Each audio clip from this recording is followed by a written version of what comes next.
Hello and welcome to this latest installment of the Untitled FWA podcast. It is not TGO coming to you now. This is SS, obviously. And I'm joined today by our fearless leader, Mandalorian. Welcome, man. Hello.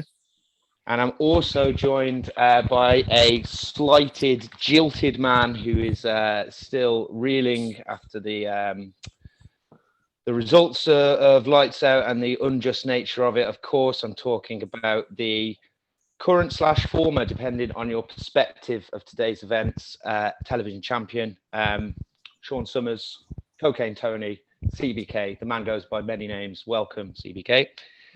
Thank you. I only hear one person on this podcast because, like I said, I only speak to champions. So SF, it's great talking. It's great talking to you. It's great talking to you too. I only talk to champions as well, so which is good because it means I will never ever have to speak to man. Which is I'll speak to you both when Tig no shows his next show. Then that would be. You know, I was kind of upset with the idea of Nova Diamond cashing in by surprise against a promo. So if you went one step further and cashed in on a no show, that would be quite fitting, I think, for the Chris Peacock character. But yeah, not for me as a person, hopefully. We'll see. Well, we have a jam-packed edition of the podcast aired tonight. We're going to do a quick, brief recap of Lights Out. Brief because we've had quite a lot of discussion on this show already, both in terms of promo reviews and also in the live read earlier today. And then the next order of business, as you can probably tell from the open tabs on my screen here, is going to be F1 Climaxxx, the announcement of the 12 competitors, the live draw of the pools, and then also the announcement of the first round of matches in the F1. First up, we have this amazing poster here. I can't quite see it all on my screen, but really incredible work. And I love the conceptual kind of art you did for this as well, CBK. I think it's right up there with some of your best work. This is Lights Out poster. And then also get fantastic work on the video, which everyone should listen to on mute because Gib has terrible taste in music. But I guess that is subjective. Okay. I think we just gave up telling him what songs to put on them because he just ignored them anyway. And then I did try again this time because I wanted Guerrilla Radio again, the same as last year. I wanted that to be like a returning theme every year for Lights Out. But I did tell him that was going to be the theme. But then I just thought I'm not going to waste another few hours of my life trying to get Gib to do this. So I was like, right, you just do whatever you want. But yeah, that's how we got those themes. Pretty bad cover of Painted Black, I think, which might have been an old theme of somebody painted black. It was Cleo. Cleo, yeah. So Cleo DeSantos gets a shout out there. And into the tag team championship match, which obviously featured myself and Gerald Grayson, i.e. Jam, winning the tag team championships against the Spirit Walkers, Aki Wright and Reagan Cole. I wrote this match, but I must admit I have not yet read my opponent's promo. There's two promos that I haven't read on this card, that being one of them. Man, do you want to discuss these promos? Yeah, I do. So first off, I think it was two good efforts. I think the thing the Spirit Walkers had was, I think, they were up against time. I think you could tell, and I think as a result of that, it did feel at times a bit like it was just two separate promos as opposed to, one team collaborative effort. It's a bit like when they first lost to Golden Rock, and I think I remember saying at the time, had they done something together, they'd have probably won the tag titles all the way back then. And I think it's the same kind of thing here. I think the themes that they both explored were good in the separate Aka and Regan sections, but I think it just did lack a bit of that kind of cohesiveness and togetherness of it that I think probably could have bumped it up a little bit and might have had them just about going over the connection. The connection promo itself again was it's a connection promo, so it's going to be good. I really enjoyed the concept of them linking up with recently deceased FWA individuals in the afterlife, whether it's a heaven or a hell, I'm not sure, but I think it's I don't really see it as a heaven because Michelle's there. So Gerald. Michelle couldn't get there without Gerald, which was meant a nod to the fact that Gerald is constantly trying to bring her back to the path of light. Yeah, it's not going to work though. I don't think he's got I don't think it's got it in him to convert her. But no, I thought it was really good. Kind of explored a lot of good themes, and just conceptually it was just very very strong promo, and it was my winner, and I think it may have. I think it was a unanimous winner as well, and I think that probably was the right result. But I don't think, I mean, obviously with everything that's gone on here with in the write up at the end with Regan's old partner returning and attacking Oregano. You don't know what's gonna happen next for them, but I'm interested to see where they go there. I mean, as far as we're concerned, the Spirit Walkers, I believe, is still a team. They're still going. So I wouldn't rule them out. Making another run for the tag titles at some point. Yeah. So it's difficult to say because the British Kiddo or whatever his name is. Apparently a former tag team partner of Reagan in like his backstory, but kind of I don't know, brought in here as an antagonistic figure towards. Yeah, well, we've seen him before because obviously he did feature in the back and business match between Regan and Jeffrey Mason. I mean, I'm sure Jeffrey's got something planned. Every Faith has got something interesting planned. Last we saw, British Kid, he absolutely got destroyed by Jeffrey Mason. So whether it's a resentment kind of thing there, I don't know. But and then also you got the extra thing with the new sign up, which I must admit I haven't properly checked out yet. But which seems to be someone from Aka's past as well. So it seems like they've got a lot going on, and then see if it all mixes together or not. Yeah, I think Grim said in the Discord that it was also another former tag team partner, or at least an associate of Aka, but I'm not entirely sure. But so I think the two in some form will maybe still be linked to the tag team division, even not together, which will be good because obviously we have the Connection have requested plenty of defenses throughout the F1. So even though Michelle is obviously going to be in the tournament, I don't think that is a spoiler, but. Yeah, I think. Well, we've got something I think we won't divulge now, but I think we've got something planned. For a bit deeper into the cycle. Yeah. Well, about that tag team, because man, I think you brought up a really good point earlier when you were discussing the promos, and you said that you think that if they would have worked together and made like a collaborative promo or made the promos a little more cohesive, they probably could have gotten over and helped get them the W. I think that's something that a lot of people don't really, when they decide to be a tag team, going from being a singles wrestler to doing a tag team, it can sometimes be a little challenging. And I think we've been seeing, especially since the original Elite Tag Team Classic, that the strategy should be to go in there and kind of tell a story with your partner and kind of intertwine that, even if you are going to do separate promos, intertwine that story so that it's still linking. And I think that we kind of did that. Me and Par did that with the whole stock market thing during the tag wars, and I think it's a very successful strategy.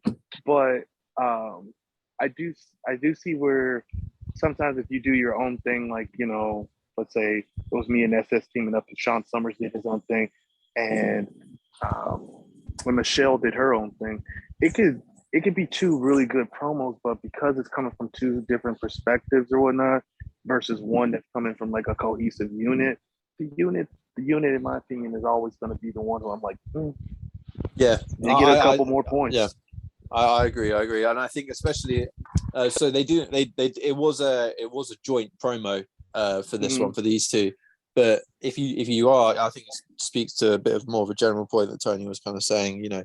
If you are teaming up with someone, I do think it does benefit you more often than not to look to see and try and do a collaborative thing, because just looking at it objectively, and if you have a really good piece of work you might want to put out and it might score well, But say you're with someone and they're not feeling it as much or whatever, and for whatever reason, they put out a promo. You do separate pieces.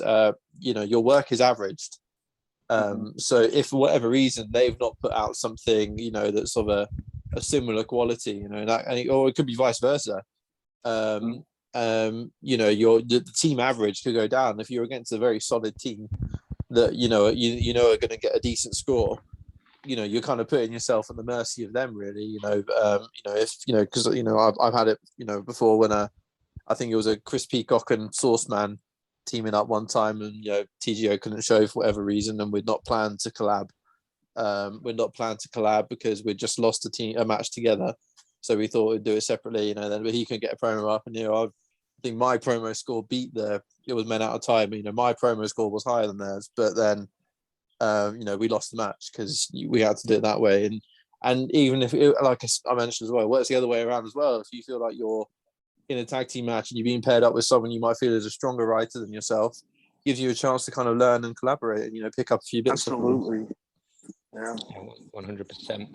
Just a shout out to Jam, who the concept was his for this promo almost entirely. Obviously, we developed it together, but yeah, the initial idea and stuff was Jam, and he really stepped up with this.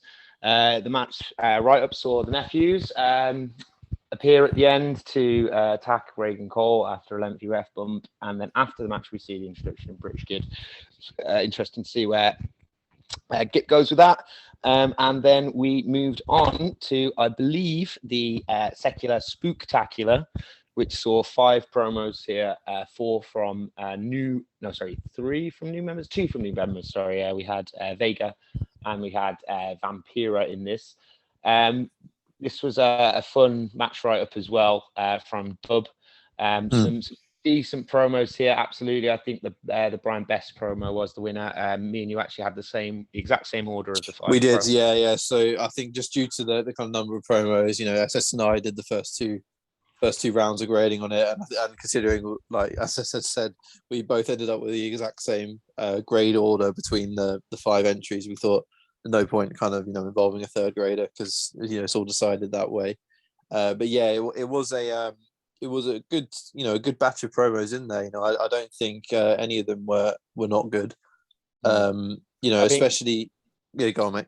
I think it was interesting that Vampira and I said this in my Vampira review, but I think it was interesting that Vampira and Anderson Vega sort of followed the same format, really, in terms of an off-screen kind of bit and then a on-screen bit. I'd quite like to see them branching out from that, maybe going forward. Not necessarily every match, but it would be nice to see them playing with that formula rather than sticking to it. But Vampira said that monologues are a strength of hers.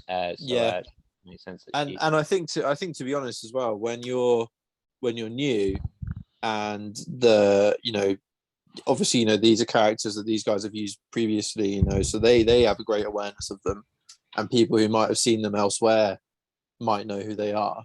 But to the wider kind of FWA audience, we don't know who these characters are. So I agree that it'd be good to see them kind of branch out, do thematically do things a bit, push the envelope a bit. But for the early promos, definitely, I think something like that does just help get the character across, because one of our grading rubric is character portrayal, and if we don't know the character, you can probably make an argument that how can you expect them to properly judge that when they don't know the character that well. But promos like that, where you do have just someone sitting talking to a camera or having just a conversation just to play off someone, it does allow especially a newer character that people aren't going to be as familiar with to get points in those areas.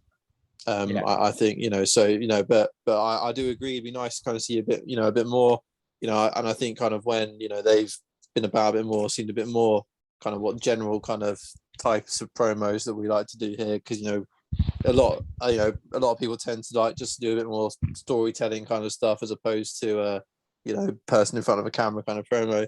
Not that those promos can't be effective at all. I mean, because you look at some Cyrus Truth promos, and he can follow a formula like that, and they do very well because if those promos are written very well, which I do think for Vampira and Vega here they were, they can do well. I was messaging, Welshie earlier on. He wanted his grades and all that, and I said it's a very, very solid start, for the character to come in and hit the ground running, and obviously, is walked out with a pretty interesting prize. Yeah, and just as a point on that, it's not necessarily to say that that people need to like match or morph into the FWA style, but on our sub-forum description on Wrestling Clique, it did say that there was an emphasis on creativity, which I think is definitely true. And I think those sorts of promos, a little bit off screen, a little bit on screen, is like a staple of E-Fed-In. So some sort of variation on that would be good. But both are very good promos, and I think finished second and third, maybe. Yes, yeah, it was. I believe it was. We can say it was fine. So it was Baxter. Baxter came out on top, and then Vampira, then Vega, and then the UA promo, which obviously Jimmy then got to choose which one of them was the one that scooped up the case. CBK. Yeah. What do you think of the new guys? I saw that that one of them, Vampira, she issued a counter statement to Sean Summers' Midsummer today. Yeah, very interesting. First impressions are a hell of a thing, right? And Vampira is definitely making an impression with Sean Summers. I don't think, like I told her, I don't think that's the route you want to go. You don't want to play this game. Sean Summers will hurt your feelings. But I do appreciate her stepping up and basically saying, "You're a bitch. You lost," and we'll talk about that later because there was no loss. But definitely impressed with the. Like I said, I was telling her I love the fact that she's really involved in the Fed and really getting in here and offering input. Love to see that stuff. As far as Mr. Vega, I have, unfortunately, because that's not bullshit. I don't read, so I don't get to read as often as I want to. But I definitely want to keep an eye on this character because I've heard so many comparisons between him and Sean Summers. And I guess the question I'm going to ask you all is, upon your reading, who's you getting Sean Summers vibes, or you getting an even bigger heel? Yeah, absolutely. When I was reading it, I did feel like there was a new kid on the block to kind of challenge Sean Summers' status as the resident bastard. So we'll see how that develops for sure. He threw out quite a lot of emotional abuse to in his promo. So I think he's definitely on the on the same kind of on the same kind of wavelength as Sean Summers. I don't think he showed. Give me a call when he takes over an entire Native American tribe. I don't think he displayed the same kind of vulnerability that you get in a lot of Sean Summers promos, but it is like his first promo, so I guess that's the thing, and that's a great point that like it's just his first one.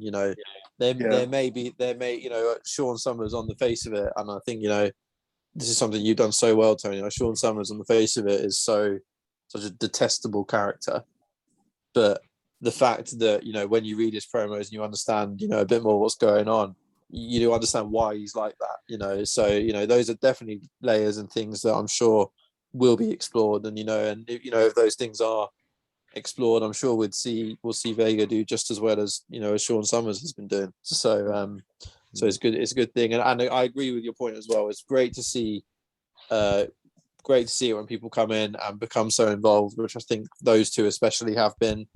Both very active in the Discord. Rosie in particular, joining in with the live reads, doing some stuff herself.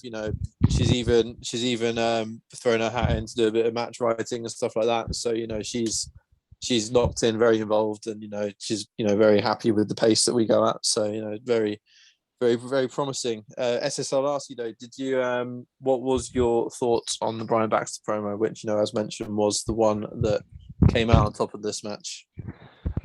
Brian Baxter promo was posted very early, so it's been 3 weeks. Brian Baxter promo. I probably should have recapped Brian Baxter in my mind before. What happened in the Brian Baxter promo, man? I should know as well. Basically, hold on, I'll tell you what happened. All right. No, I really won't because I didn't read it. I think I remember the scene with Jeremy Best taking his kind of Karma, My Name is Earl list off him. And that was that very old reference. All of the members of the Fed, except for me, old Jay, and Jimmy, probably won't get that. My name is Earl. I know. I watched My Name is Earl. Okay. And ripped it up or crossed Baxter's name off and said that Baxter's paid him back, which I thought was a really nice moment. That appeared both of the promos, the best and the Baxter promo. That was very good. So onto the championship belt. The championship opportunity announcement. So we've got Anderson Vega with a partner of his choosing is going to challenge for the tag team championships. And I think, can I announce that is going to it'll be posted tomorrow anyway, won't it? The card announced that is actually going to take place in the very first cycle, Meltdown 21 and Fallout 21.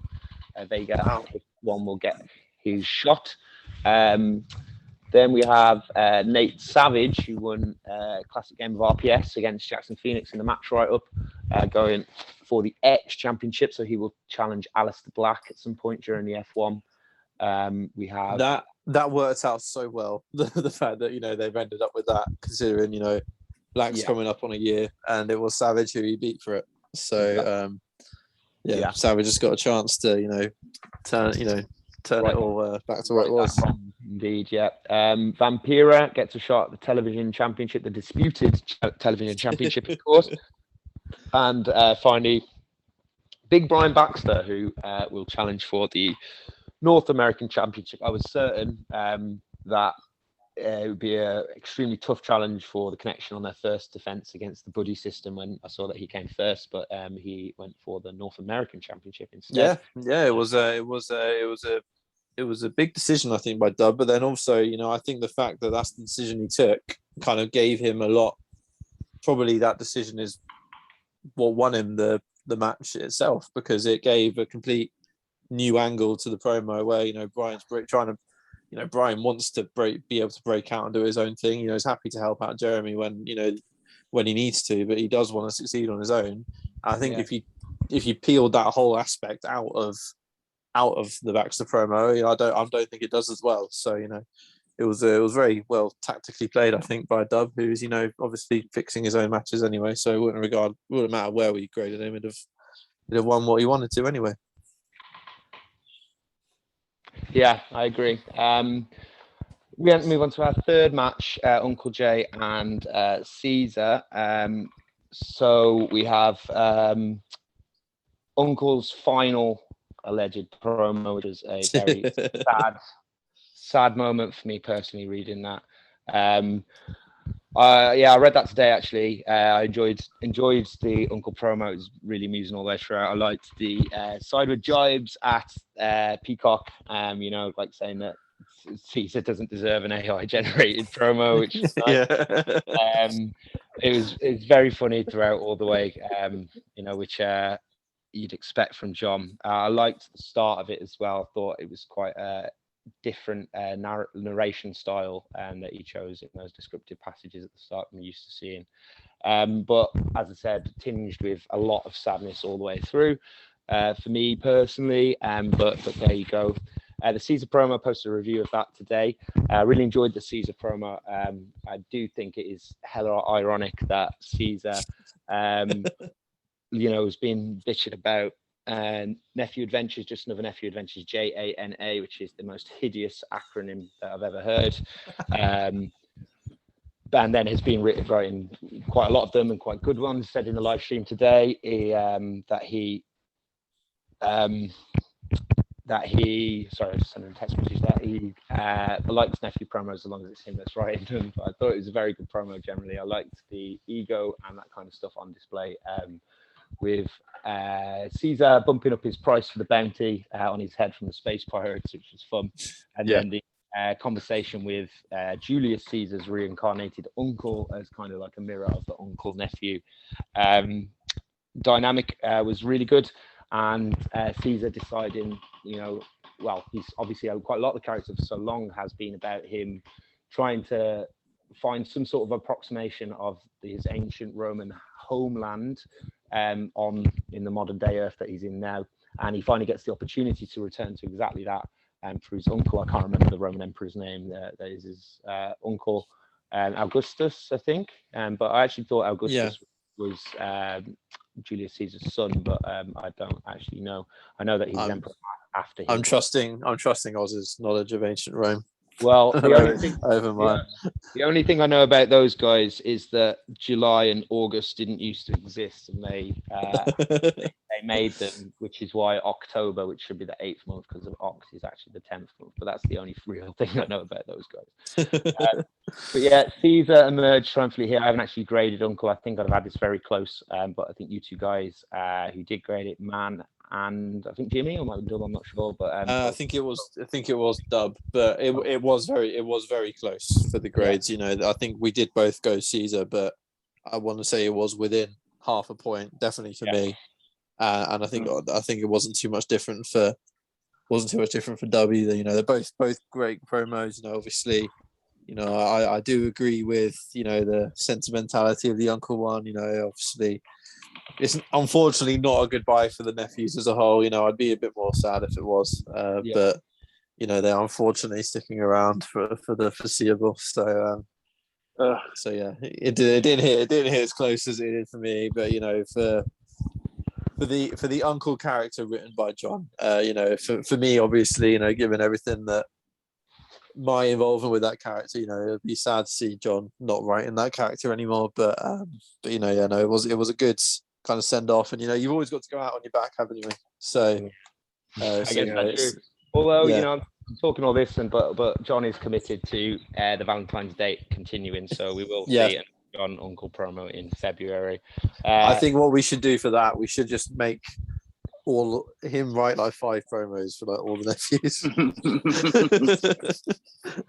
I don't know. John's such a good writer. Like, I'm gonna take a quick second just to jerk him off real quick.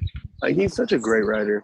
Everything he does, like, it's like starting from back when I faced him in CWA and he was writing as Sonoma Tachi, like, just out of this world. And then to create the uncle and then bring in the nephews and even made the nephews a non-gendered term. Like, he was ahead of his time, I tell you what.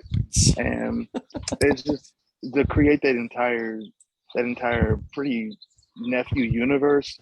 I mean, props to him. And, you know, he's taking a break for a minute to focus on some other passions. I can't wait till he comes back. I don't sing John's praise as often as some of the others do, but in the background, I'm back there like, you doing good stuff, bro. I see you. So I can't wait to see him when he comes back. John and I are working on a non-FWA nephew like serial thing that I'm trying to get him to write some chapters of. So you can subscribe to our Patreon. To get access to that. Well, I say non-FWA. The FWA is going to be a background thing in it, like that. You know, they are still going to be wrestlers on Earth. But there you go. Yeah. Anyway, okay, moving on to the most controversial match of the evening. Apparently, have Philip A. Jackson and Sean Summers. Philip A. Jackson winning on the grades in a split decision, 2-1. CBK swerving us by suggesting that he would not be able to promo and then getting something in right at the last minute. I enjoyed the Sean Summers promo. It was like a journal diary kind of theme. I thought that it was interesting that Sean Summers came across in it quite a bit, almost like a character from Mean Girls with some of the comments that he had about other people. I love the Karl Lagerfeld quote about sweatpants, and I've said that at least twice in my life since reading the Sean Summers promo. So thank you for the quote. That was excellent. I went with Summers just slightly in this match over Philip A. Jackson. I thought the Jackson promo was good too, but maybe a little bit messier, a little bit less focused than the Sean Summers one was. Summers one was maybe had a few kind of presentation issues as well. I think maybe the time might have been against you, but I'm not sure that CBK. But I enjoyed both the promos. I had Summers winning just barely, but I do think Jackson did well, and it's nice to see him get a big win here. Moving towards the F1 in the next chapter. Man, what did you think about these promos? I haven't read them. Oh, you didn't grade Oh it. no! I did not grade this match. So so that I think I made a comment during the live stream earlier that it's typical the one match I don't grade is the one that ends in bullshit. I think just generally, I do enjoy both these characters a lot, and I think they've got a lot of similarities between them, and I think it's quite clear why they've become so opposed to each other in the last few shows. I remember writing the initial match where Summers won the TV title, the 6-pack challenge. And I did write them a bit kind of, they were working together at points, but then they quite quickly, their own egos got in each other's way, and and then it all kind of blew out towards the end, and and Conchu almost beat them both because of it. So but I think they're great characters, both that I'm happy are in the Fed, both kind of relatively recent kind of returns to it. Summers was kind of last year, but I think this year you've been a lot more involved with a lot more stuff, CBK, which has been really good, obviously, for the just overall Fed quality, really, and then everything with the write up that Jimmy did, and it's a good thing I like about being a match writer is that you can add these little things, and then it's completely up to the handlers whether they want to take it anywhere, whether it sparks a bit of inspiration in them. It's an example was when I had Nate Savage powerbomb Epsilon on Machu Picchu, and Cyrus turned it into a 6-month-long storyline for Conchu. So just little things like that, and so it's great when as a match writer you do something like that and a handler picks it up, and which you've done here for based on Jimmy's write up. And I think before we came on the record we were talking about where we could go with this, and so quite excited for what the future holds for Sean Summers. I can tell you 100% what the future holds for Sean Summers. Sean Jacob Summers will be going into the F1 Climaxxx with the FWA Television Championship, and he will run through the entire tournament, and he's going to be the one who dethrones either it be Danny Toner, it be Aleister Black, it be Chris Peacock, Michelle Von Horowitz. Doesn't matter. You're still going to be on the ground. But Sean Summers did not. And let me repeat, Sean Summers did not lose this match. He is still the FWA Television Champion, and I think the athletic committee will agree that Sean Summers was bamboozled and had the title stolen from him due to debaucherous activities from the referee. See, it's funny you should say that, because I've just seen a conflicting thing on FWA Twitter, which is actually more real than actual wrestling Twitter. And it suggested that Sean Summers has stated that he doesn't recognise the F1 tournament as a legitimate tournament, whilst they have invited a sham champion like Felipe Jackson instead of himself. He's trying to delay the beginning of the entire tournament until his championship lawsuit is resolved. But John Rusno replied with just an image of Vampira's press release calling Sean Summers a bitch, which probably isn't. And do you see how they treat him? They treat Sean Summers as if he is a second-class citizen. And all of this will be used as evidence against them in the athletic committee's decision. Trust and believe, Sean Summers will be your FWA television champion until further notice. All right, moving on then. Tommy Bedlam versus Jason Randall in our 5th contest of the evening. Both of these promos were enjoyable. Jason Randall, the murderer of Frodo, the newest and most quickly deceased nephew. He attended his funeral, showed a bit of regret, a bit of melancholy about that whilst talking to Marcus and Mika McLean, maybe a couple of other nephews there as well. Slips my mind. It was a good promo. I think maybe even slightly better than the Jackson Phoenix Nate Savage promo that won the that got a belt in the that opportunity in the Spooktacular match. But the Tommy Bedlam promo was really good. It was very impressive from Tommy. Don't want to repeat. Actually, I don't want to repeat my review again, but that's exactly what I'm about to do. I thought it kind of built on the promise of the promo that he did right before he went away with James Douglas in the Mahal Massacre match. Kind of equally as ambitious and abstract in many ways, but also retaining a direct focus on the character itself, which was very good.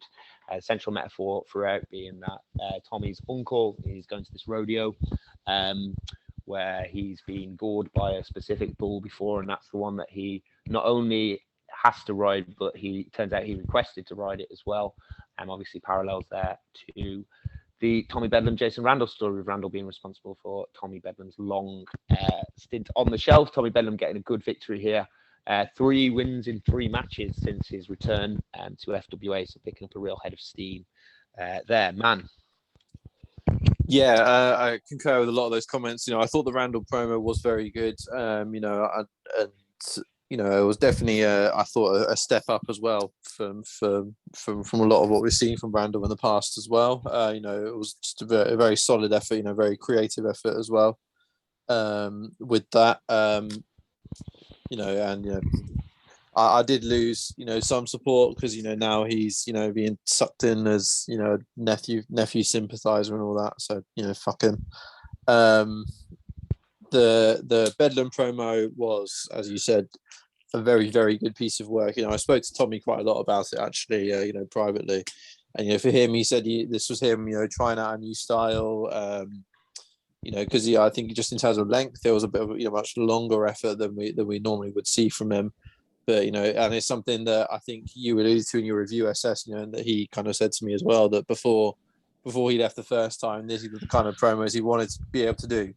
On each show, and I think he'd been prepping for this for a while, and he executed extremely well. I really, really like the themes throughout of it, and just looking at grades as well. Obviously I didn't grade the Golden Op, where there was quite a few good promos for obvious reasons, and I didn't grade the Sean Summers promo either. But the Tommy Bedlam promo was in my top 5 for this show. And then looking at some of the promos that it A, B, and also B are kind of sharing that company with for my grades. It's definitely a very good effort, and Tommy should be very proud of himself for it. And I'm looking forward to seeing what happens next for him. Yeah, I mean, I did grade the Golden Opportunity, and I think it was still in my top 5. Like, it was such a good promo. Wow. Yeah, I think the only ones I had high, I had the 2 world title match promos ahead of it. Peacock was ahead of it, and then maybe Caesar and Uncle I haven't graded yet, but I think maybe Uncle would be about the same as well. But yeah, I had Tommy up there with some of the very best ones on the card. Yeah. So similarly, the only ones I had above it were the 2 world titles, the Connection one, and then Caesar's was just above it as well for me. So it was very very good effort. Well done again, Tommy. Is Tommy the breakout star of the, I guess, new calendar year of the FWA since back in business? Definitely since the collapse of the brand split, I think he's definitely been the most impressive, or I don't want to say surprisingly impressive, but like this did surprise me, this promo. It absolutely did. I haven't read I think I read one of the 2 since his return, but this was just a fantastic promo, and it was it was so well written. It was an impressive promo. Well done, Bedlam. Okay, we have Nova Diamond narrating here. Very portentous words from Nova Diamond, instructing everybody that they must be ready and they must be worthy for what is about to come. And what is about to come was what I would probably think, maybe with the exception of Mike Parr versus Sean Summers in the 3 Strikes match, definitely a candidate for match of the year. If you're ruling out the stuff that I wrote, then yeah. Some incredible promos obviously in this, but the match write-up, I'll talk about that first, was fantastic. Yes. Took us a long time to get through it today. I think it was close to an hour for that specific match that we were reading that. I told my girlfriend's visiting at the moment. I told her that I've only got 3 matches left. I'll be up in an hour. And then an hour later, we still had 2 matches left. So thank you for that, man. That's what I know. Appreciate it. Oh, thank you very much. It was an man, you wrote it? Yeah. Oh wow, yeah. I guess this was about to say it was an excellent match, man. I definitely wanted to take the time to kind of read every word and make sure everybody digested it. The way that you told multiple stories in that matchup, and that's some of my favorite things when I'm reading a match. Is like it's like when Bret Hart would get in the ring and like it was like, what story is this fool about to tell? And like you told a great story with executive excellence in the beginning, basically the real heel vibes you gave them. Then the Devin Golden hometown boy, is he gonna take it? Then you brought in what Chris Peacock, just a total. I hadn't realized Chris Peacock was that much of a heel. I need to step my game up. He's I hate he's a heel in New Orleans. Yeah, and I was just like, this is madness. But like the way you wrote it, I was like, that was great. And everybody had a big spot in that match. Nobody felt like they were left out at all. I would have liked to see you guys have beaten Caden Knox a little bit more, but that's just a personal beatdown. But other than that, the match was flawless, man. Definitely going to be one of the matches in your contenders. Oh, thank you, man. That's very, very kind. Very kind. Thank you. On the grading, I did grade Chris Peacock to win. Although, if I'm being completely honest, I think I enjoyed reading. Well, I did enjoy reading Devin Golden's promo a little bit more. But on the grades, Peacock edged it. There was more match focus.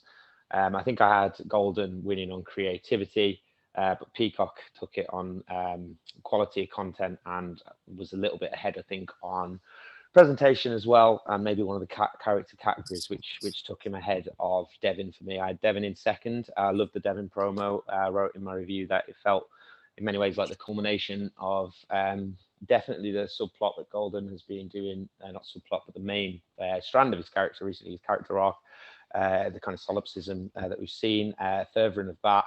If you haven't read it, spoilers coming here, but kind of it. So obviously back at the Bounty, the pastiche or homage rather, Buffy the Vampire Slayer episode where Buffy's kind of waking up in a mental institute and they're trying to tell her that she's imagined this world where she's a vampire slayer with all of her friends. Similar thing happening to Devin Golden in that promo where he's waking up and he's been told he imagined all the FWA characters. His nurses and psychiatrists, etc., kind of resemble them. And they're saying like he's based them on that. This promo took that a step further and sort of implied that not only is Devin Golden doing that, but that all of these other people around the world are doing that. He instructs the doctors to find Source Man, and they find Source Man. Source Man's also in a coma, and when he wakes up, he's also talking about these same characters. And then later on the promo, I can't remember the specific people, but Cyrus Truth is in a coma and imagining these things, and like the whole thing was just a metaphor of the communal creative process that is the FWA. And I thought it was just such an intelligent and creative promo that I feel bad because I think Devin thought he was going to win because based on my review when I said I enjoyed it more than the other promos, and I did, but unfortunately, well, not unfortunately, but we have the grading rubric, obviously, and I need to stick to that. And I did have Peacock winning just slightly over Golden by, I think, a point, maybe a 0.4 or something. That's obviously not to say that the Peacock promo was unenjoyable or unintelligent. It absolutely was enjoyable and intelligent. It's the Django Unchained pastiche or homage, which it's not my favorite Tarantino film by a long shot, but I think it was definitely an interesting read, an enjoyable read. I think it really found its feet in the second half of the promo when they get to the Executive Excellence compound, where I thought the kind of discussion of the other characters was a lot tighter, a lot more relevant to the FWA, and a lot more fitting with the characters than maybe some of the earlier sequences, particularly the one with Best, which I think stuck out a little bit there. Jeremy Best, and he went on a tour of kind of some familiar faces, either from his backstory or from the FWA in general, in terms of Randy Ramon and Crash. It was another issue of the Crash Crusades. And also a similar format employed by Gabrielle, who also did a very creative promo where she's on her deathbed, you know, so many years in the future, and her life's kind of passing before her eyes. And she's also speaking to these characters from her backstory in the FWA, such as Jenny Incognito, Chris Kennedy, the guy she came in with, I can't remember if it's Jack of Diamonds or Jack Saverno, or they might be the same person or they might be not, but I'm not entirely sure. But yeah, fantastic promo from Gabrielle. Unfortunately, a little bit late, so that's why Gabrielle finished 7th there. But we still, you know, obviously red and grade that promo, and I really enjoyed it. Similarities to best, as I've mentioned. Truth went with a more direct monologue, but also with creative kind of elements to it as well. This puzzle that is trying to be solved by these various kind of shadowy figments almost to represent each of the golden opportunity participants. It was a classic classic truth promo in a lot of ways. Had a strong monologue. I wrote in my review that his points on the opponents were probably the most astute and well thought out, and it's clear that he'd studied quite a lot of their backstory going into this, or at least their recent backstory, and he was able to discuss that really well. But also in a much more direct way than the other participants, which maybe counted against him in the creativity thing. But yeah, I did have Truth in 4th place, I think. Yeah, behind Best in 3rd, Golden 2nd, and Peacock in 1st. Caden Knox was a shorter promo. Very annoyed that somehow he managed to infiltrate my thoughts and take something that I was going to do, spread out over the next 7 promos as an F1 kind of big long arc, and fitted it into about 300 words at the end of his promo, which was very upsetting.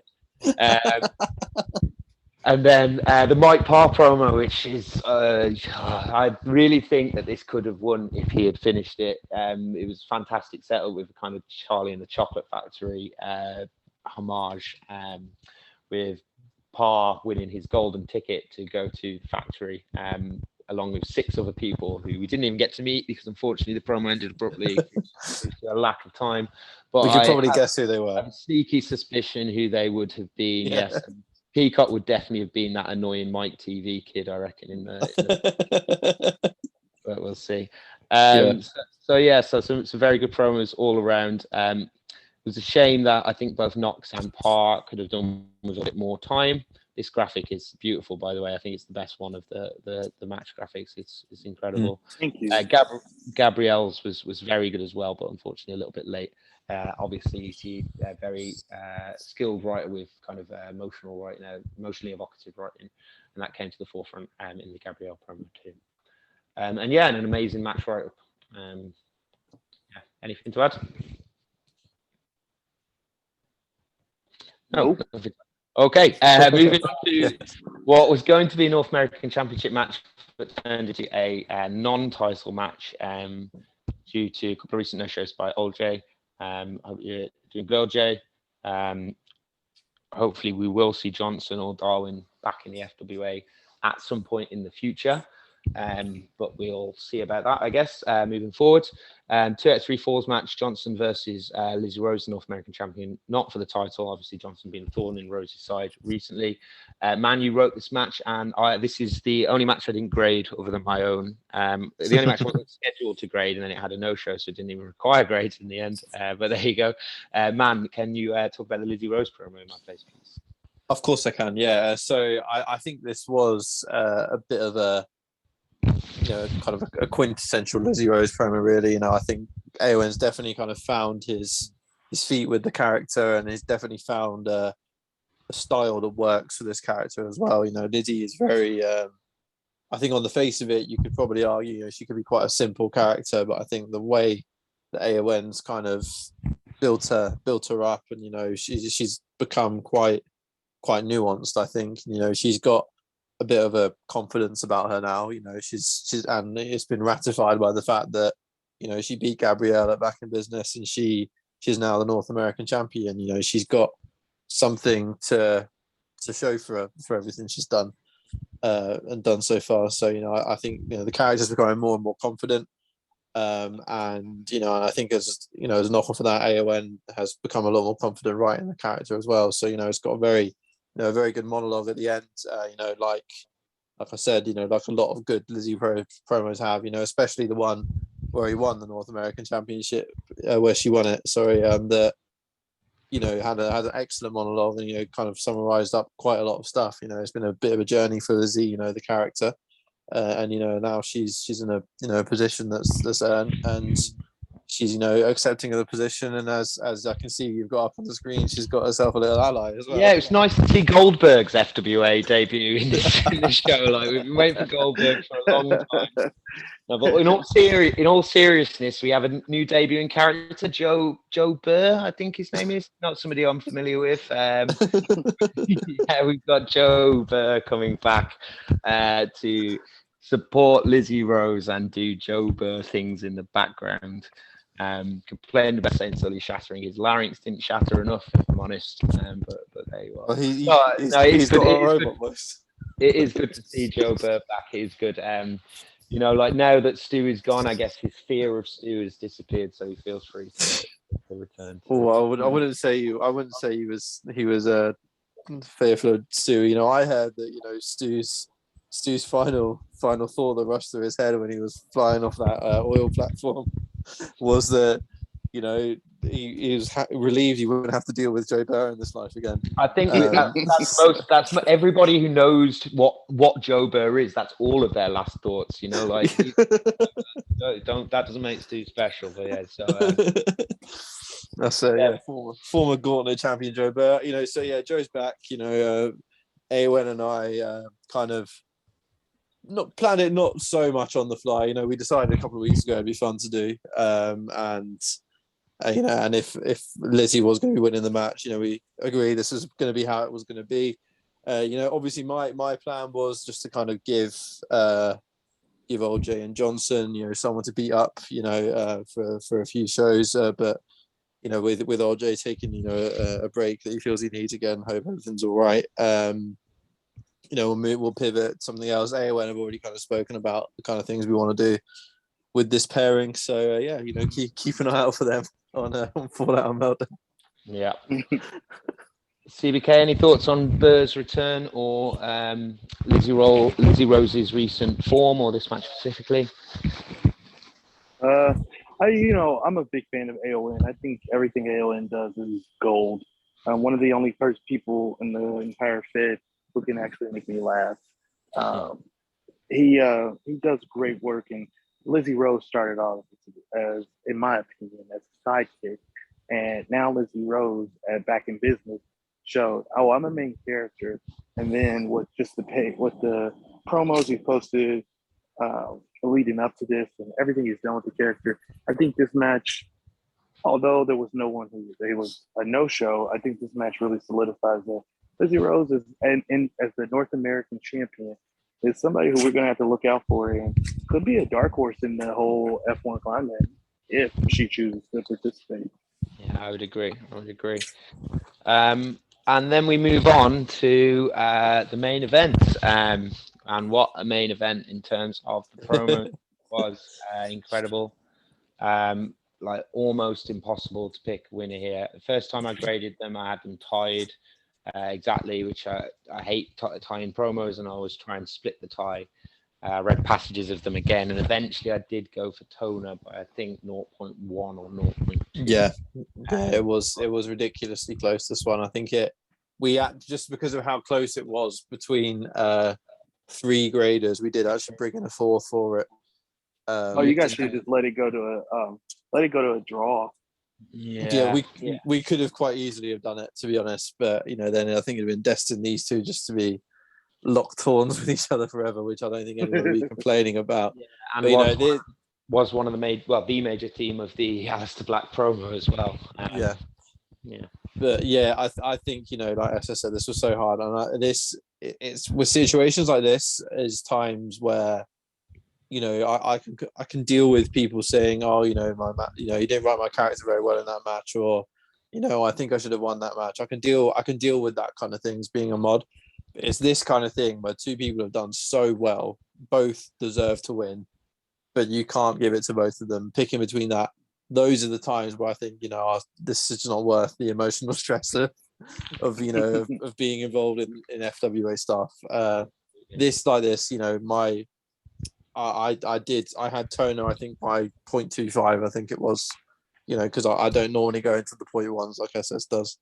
You know, and that's the only reason why that was the gap between the two. It was two incredibly good promos. You know, their promos at the anniversary show were incredibly good, and you know they've both done something even better here. You know, I think thematically they were both different, both set out different, and you know that just goes to show how you can have, you know, two completely different approaches but still do so well, which they both did. You know, and you know I feel awful about, you know, not being able to tell Rory won the match, but you know, because you know he most times, you know, 99 times out of 100 he is winning that match, but unfortunately you've got this fucking guy who just somehow manages to pull something out of his ass every time he needs to. So you know, it's going to be tough. It's going to be tough whoever it is to whoever it is that can take that off of him. And you know, as someone with a chance, I'm thinking, you know, what's the fucking point? Just wait till he no shows. Yeah. Exactly. Danny Toner now has the same amount of successful title defenses as the last 8 champions before him combined, which is mad.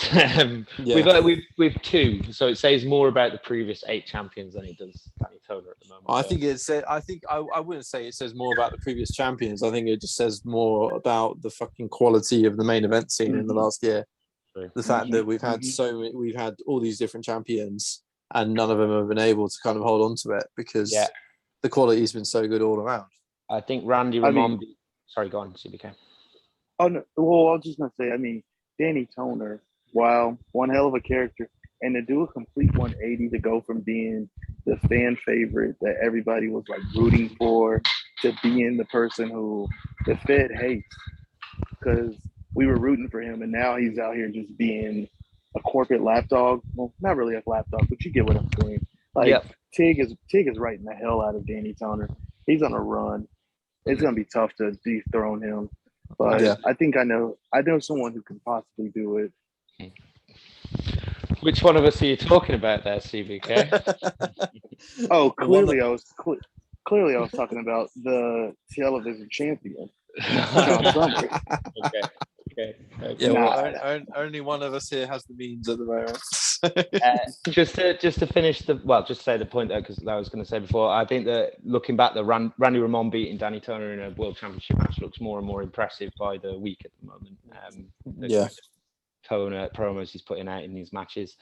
I said quite a lot. I wrote a lengthy review of these in the card, so I don't think I need to say much more about the promos other than that they were both amazing.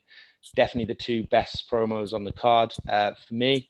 Undoubtedly. I think maybe my 2 highest graded promos of the calendar year. I can't think of anything I've had higher than these 2. And as Man said, I just felt absolutely rotten trying to pick a winner here because, you know, both of these promos deserve to win. Really incredible stuff. But Danny Toner did get the victory in the end, ripped a quadrant of Aleister Black's mask off in the process, revealing that he has blue eyes. Big character revelation there. I'm pretty sure Raw's mentioned the blue eyes in the promo before. But not on screen. Not on screen, revealed. Me and Raw were talking about this. It's quite funny that, you know, because of the X-Championship match I wrote between Raw and Conchu, they both know what each other look like. Yeah, because of the mask swap during the match. Of course, this match, promo wise, you know, amazing. Like I said, and you know, and again, SS. I read this morning. This match. And it was again match writing was, you know, top notch as well. He did a very, very good job with it. You know, as I think you've tended to write the majority of the world title matches. I think actually, and you know, it's, you know, for good reason. I think you're able to capture just the singles matches. You did the gimmicks, so just to the singles. But, So I think I did the triple threat last year as well, didn't I? I can't write single matches. The 007 one, I did the anniversary. Yeah. But very good job. You know, you do capture the kind of occasion very well with all these matches. So good job on that. It felt very short on the reread, but I don't know if that was just my excitement or if maybe just reading it directly after or a little bit after the Golden Opportunity match. Maybe that's why. But looking at the chat, it was probably about a 25-minute read, so I don't think it was a short match. I was gonna say you were zooming. You were zooming reading. Yeah, I was getting giddy with it, I think. Yeah, that's Lights Out 2022 in the books. Yeah. Good to get my first Lights Out victory after the disappointment of Lights Out 2021. Yeah, same here. Yeah. Same. Yeah. But yeah, no, just as I'm sure SS would be going on to say, well done everyone who contributed to the show, whether it was, putting promos, joining in the live reads, CBK again, thank you very, very much for all the graphics, very, very good graphics. Thank you. Much appreciated contribution to the Fed. Gipper again for the video, and also as well for that Nova Diamond segment. I think pay-per-views, we tend not to bother having too many segments, and so it's quite nice when we do have one like the Nova Diamond one. It stands out a lot.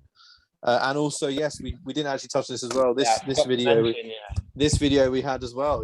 Very interesting. This was awesome. It was really good. Yeah, I hadn't watched it till the show. I knew it was going in there, but I tried to save quite a lot of it for the read through today rather than reading it all before it went live. And yeah, this was unbelievable. It was a really interesting creative. Oh yeah. Yeah, and I remember on the live reads, a few people were like, "What the fuck's going on?" So it's with a bit of amateur investigativism, I'm sure you could probably figure out what's going on. Yeah, of course. But again, this is something very exciting. Something that I'm interested in seeing where it all goes. So who knows? I'm lost. Who knows what it is? The big thing. It clearly interrupted an entire Alan Price monologue. It's a new. It's a new guy. It's one of the new members, CBK. Yeah. So it's not a character we're familiar with, but yeah. Don't lie to me. It's Chris Kennedy, ain't it?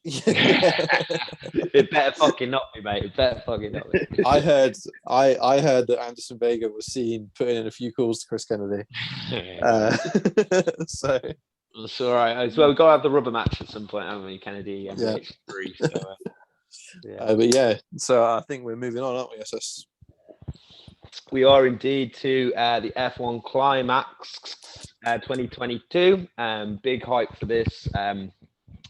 John's idea, really. We discussed this in a bar in Saskatoon. This was where the genesis of this idea and most of the format of this came together over the summer. And yeah, I'm super excited about this. So yeah, would you like to know who's in the tournament? Absolutely. Hit us. Let's do it, man. Let's start with the champions then. So one by one, I'll do this and in order to maximize drama. First confirmed entrant to the tournament. It is the only character that is both a champion and a moderator, which will be important when we get to the draw, as I'll explain later. Two-time FWA World Champion, one-time ex-champion, one-time and current tag team champion, 15th ever Triple Crown winner in the FWA. I'm talking, of course, about Michelle von Horowitz, my own character, throwing in her hat for the F1 Climaxxx. What do you think of MBH's chances in the tournament? Should make a good runner-up. I think this is the one. I don't think surprises anyone. Them being in it. Whether it had been through the champion route or not, really. Considering the quality of what you tend to put out and your competitive spirit, I don't think anyone, being able to say you beat 11 other people, I think I don't think you'd pass on that opportunity. That's why I did that first. I don't think there's any. I want to be and from the sounds of it, OMB's done us all a bit of a favour by killing your plans slightly. So maybe the field's a bit more open than one might have thought. I think I'm still going to do that idea. There's a couple of images in it which are similar, but I think really the point of it is very different from what Unbeer was going for. So we'll see what the grades look like. We will. And also, perhaps much more surprisingly, for this was somebody who was saying for a while that they weren't going to be in the tournament, but after conducting their work schedule in real life, this person is now committed. It is a former ex-champion and the other current FWA World Tag Team Champion. Gerald Grayson will indeed also be in the F1 Climaxxx. Jam throwing his name into the ring, which is slightly disappointing for me because I was hoping that he would be able to sort of lead the charge on the double duty championship matches whilst I was busy with F1, but now we'll both have distracted concerns over the next cycle. So yeah, Gerald Grayson entering the tournament as well. What do you think? I'm shocked. I haven't had a chance to follow Gerald Grayson as much as I want to. As a singles competitor, I've only kind of seen Gerald Grayson with MVH, and it'll be interesting to see, no disrespect to Jam as a rider at all, but can Gerald Grayson stand on his own 2 feet without MVH or the nephews behind him? Yeah, I agree. Yeah. I think like thinking back to some of his best solo promos, obviously the X4 tournament, last year's Back in Business was a very good example, and the ill-fated but very good promo against Randy Ramon, which I think might have been a Nephew's Beach episode, which was very fun. So it will be a matter of whether he can put out the quality of that on a weekly basis, I think, in the tournament. Man. Yeah, no, I was, obviously, I am behind the curtain, so I do understand, and obviously with Michelle doing so well in the lead up, and the majority of her matches being tag team matches, obviously Gerald was getting the same grades, so he was up there as well.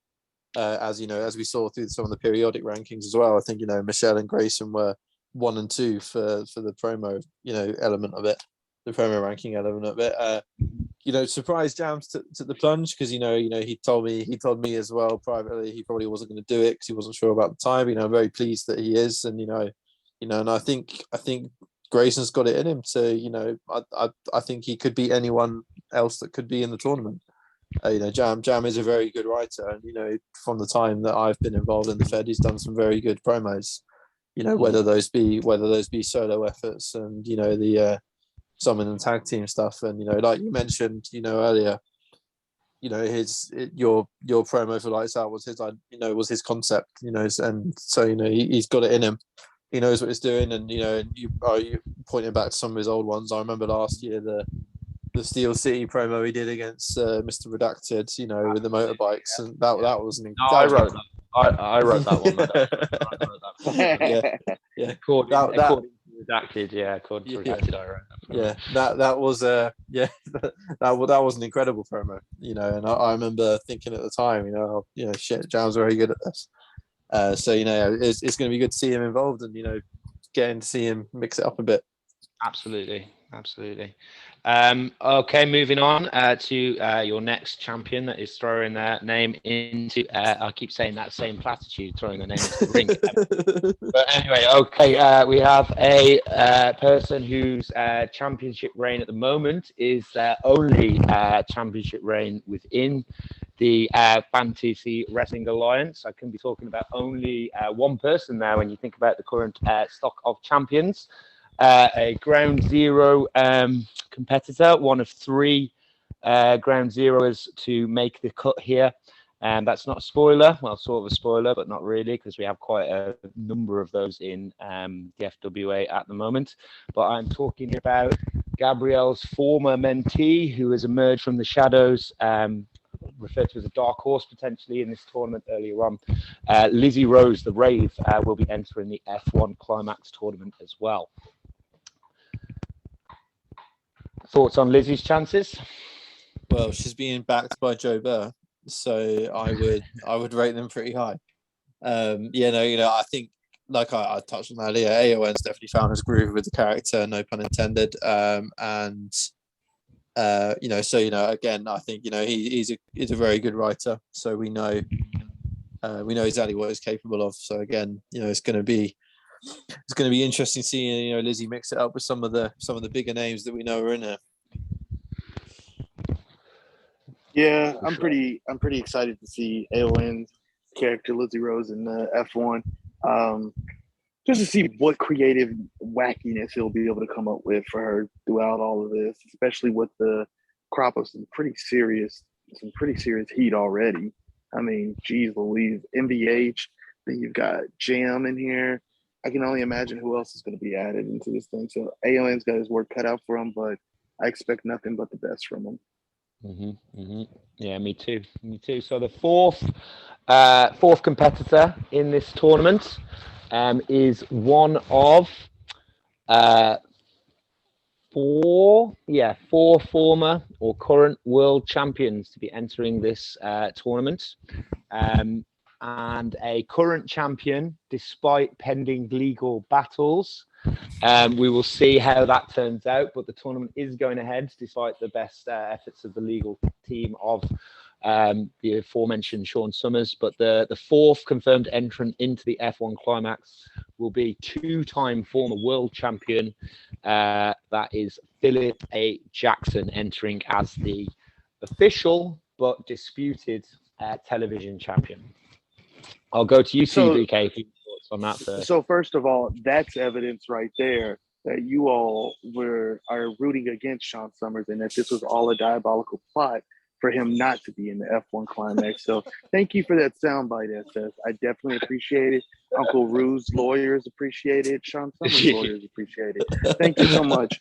I'm very interested to see how Philip A. Jackson does in the F1 Climaxxx because he's not going to be competing in it. So it's going to be interesting to see someone who's not in it get any victories. But no, on a serious note, I'm very excited that Paj is actually going to be in the tournament. I'm glad to see, him starting to kind of catch his grounding and get back into the form of being that champion, being in that upper echelon with the main event scene. Because since his return, it's been kind of iffy a little bit because things have changed in the FWA, and I want to see him. I want to see him go far. I definitely do. So I'm excited for it. But in character wise, he's not going anywhere because Sean Summers will be appearing in the F1 Climaxxx. So in character as well, and this is in character, it's not me speaking, but Michelle thinks if Sean Summers really wants Philip A. Jackson to not be in the F1 Climaxxx, he should put down the legal pad and go back for the Summers Slugger. I think that would be a more effective tool in removing PAJ from the. But that's just Michelle talking, not me. I love the legal battle. Man, thoughts on Padge? Yeah, I'll echo a lot of the out of character things that Tony said. I think the return has been a bit up and down. I think that's a fair comment to make. But at the moment, Padge is on a high. He's a champion now. He's won probably the only match you could argue that really mattered since coming back.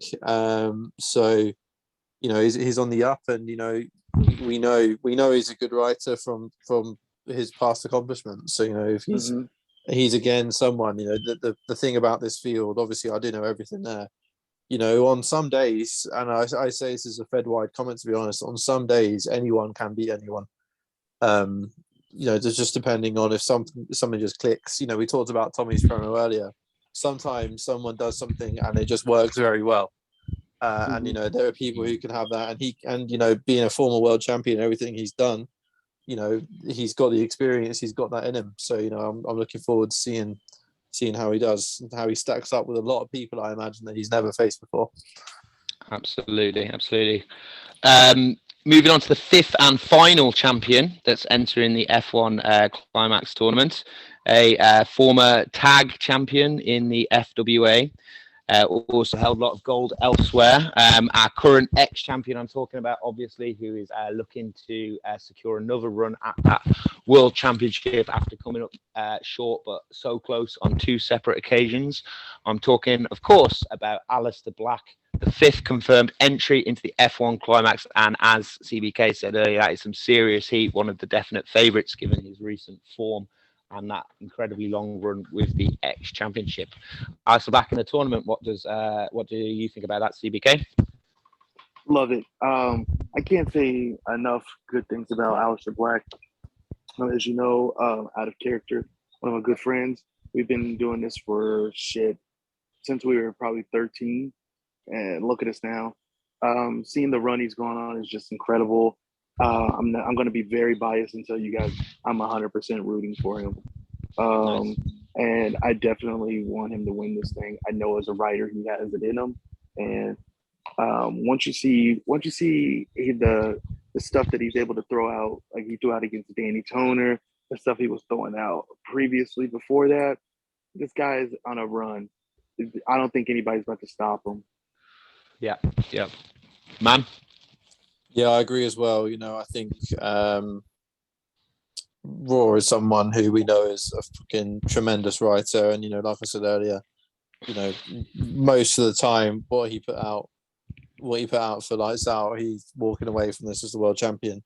And the guy has kind of fended off a lot of tough competition in the X title, and sometimes that was kind of I remember before Back in Business, he was doing a lot of big matches in a row, so he's shown that he can consistently put out that higher quality of promo. So I definitely think he's one of the favorites, definitely. And that if he does show that kind of form that we know of him consistently, I don't see why he isn't winning, and who would be able to match it. Exactly. Yeah, I agree. Okay, so moving on to the non-champion participants in the. Oh, hang on, wait 1 moment. Yeah, just getting something in my ear right now. Apparently, Shake Melts has just put out a tweet. At the last second, we have a 6th champion entrant into the F1 Climaxxx. I can confirm that Danny Toner has now agreed to enter this tournament. And he will also be entering the F1 Climaxxx. Obviously, as you can see on the screen right now, if he should remain the current champion until the end of the tournament, was to win, then he will get to pick his own opponent at the Grand March or maybe the Grand April, depending on how the schedule falls out. But yeah, Danny Toner, surprisingly, after weeks of saying that he would not be in this tournament, has now officially, I'm going to say it one more time because this situation is deserving of it, he's thrown his name into the ring for this tournament. Danny Toner will be the 6th confirmed entrant into the F1 Climaxxx. Man, what do you think about that quasi-Kardeng U-turn? If you look at your Discord, you'll see me say, only 5. What about Toner? Well, So, I told you already. I was revealing them in a dramatic order. You legit, wow! You legit just swerved. You'd probably just swerved me then. So yeah, no, it's. I can predict how this goes. Show the first one, no show the second one. I'll give him 1 free pass on 1 no show. No show's the next one, and then fuck him, I'll cash in, and then he might have time to fight back, so he can get his title back.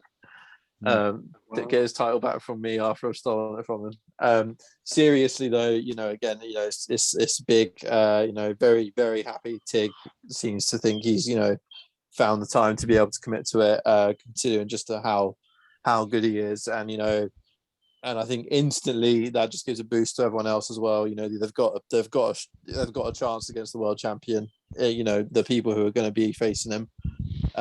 So I'm expecting a lot of people to go big against him, and then you've got a lot of people just out of the confirmed people to think that he might end up facing again. You've got a potential rematch in there with Aleister Black already, and then he's been whining about having a match with Michelle for fucking years, and and he could get it through this. So yeah, and he really wants a title match against them. So if he had any huevos, then he would he'd probably put the belt on the line in there, wouldn't he? Probably put the belt on the line. So I know. Yeah, no.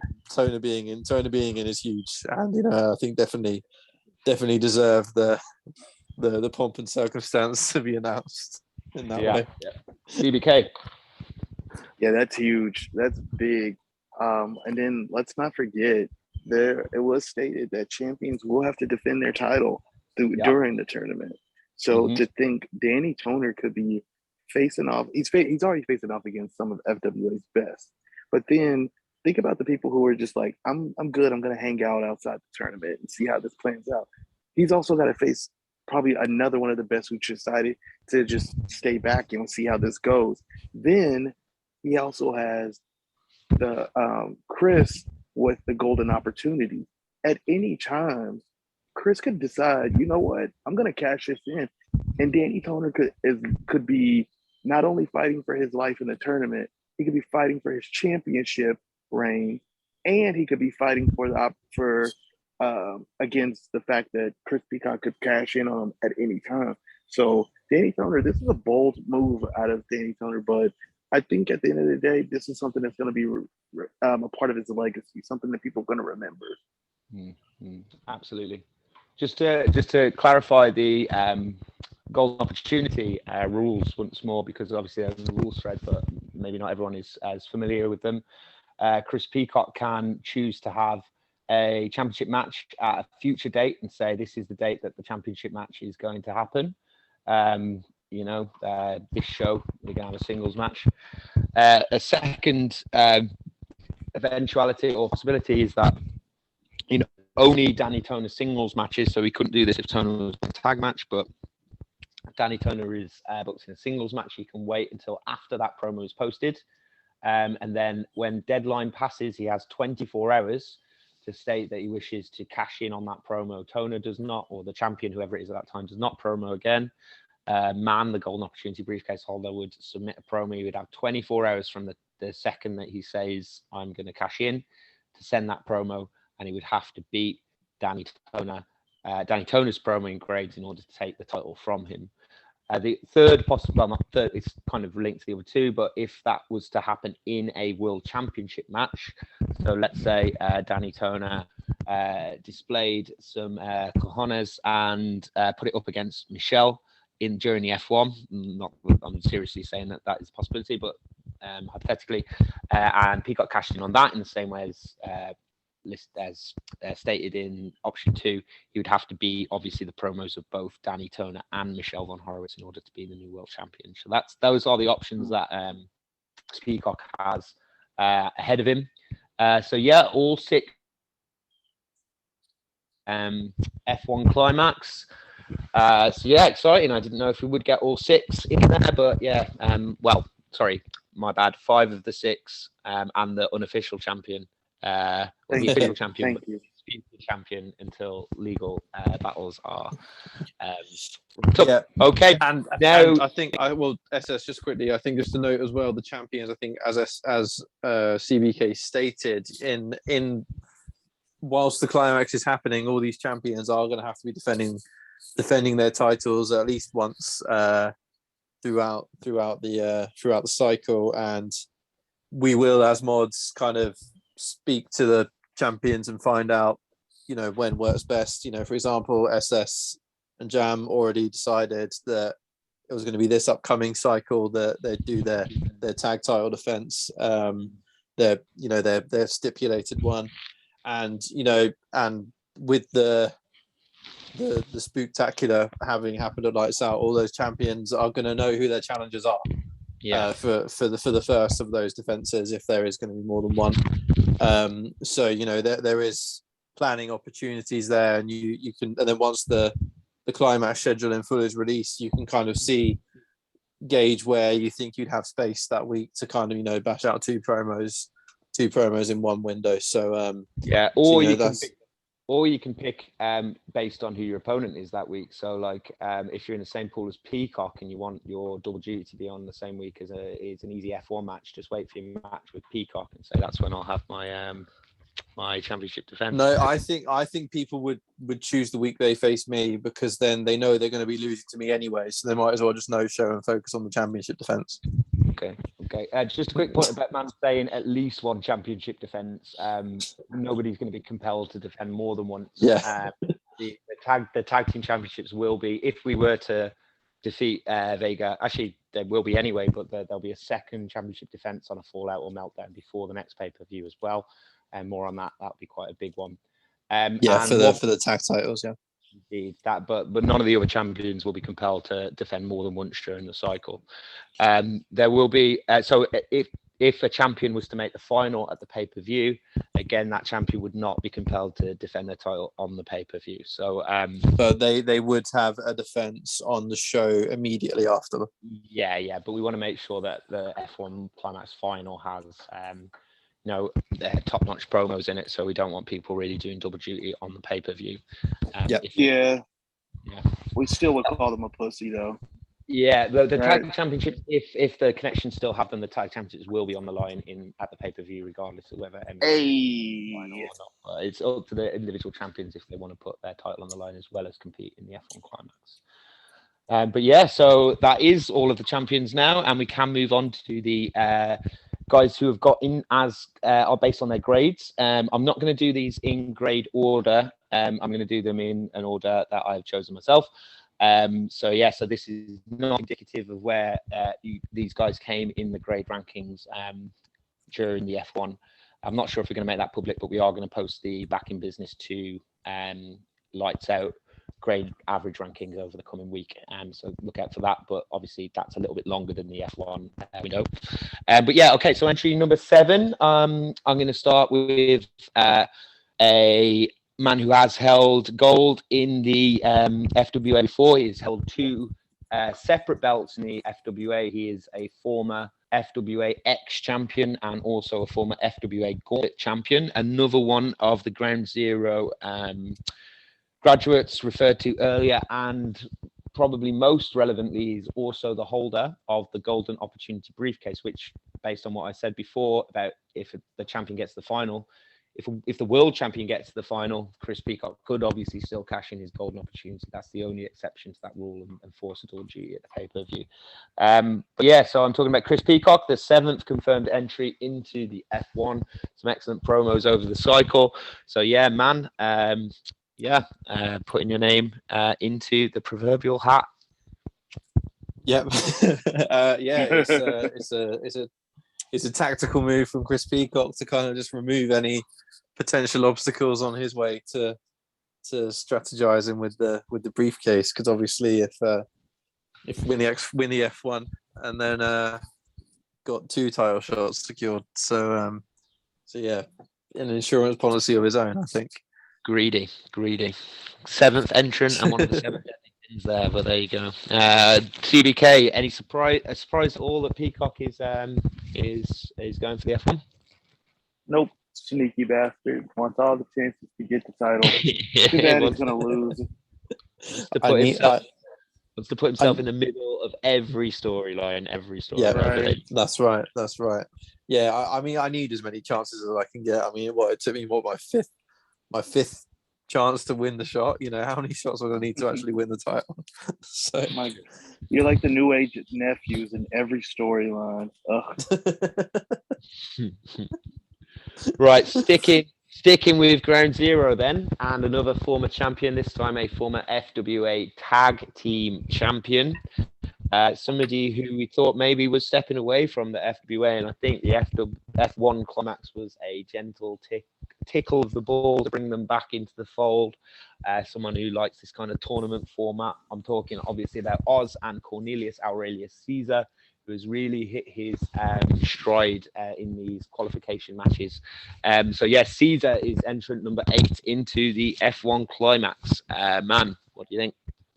Yeah, I'm really happy that Oz has, given it a go with Caesar. He had a pretty, very easy way to kind of walk away from the character when Moot lost the tag titles, but he's decided that he kind of wants to prove himself. I think Oz said to me, he just wants to, like I suspect he just wants to be able to say he's a better writer than everyone else that's taking part. That's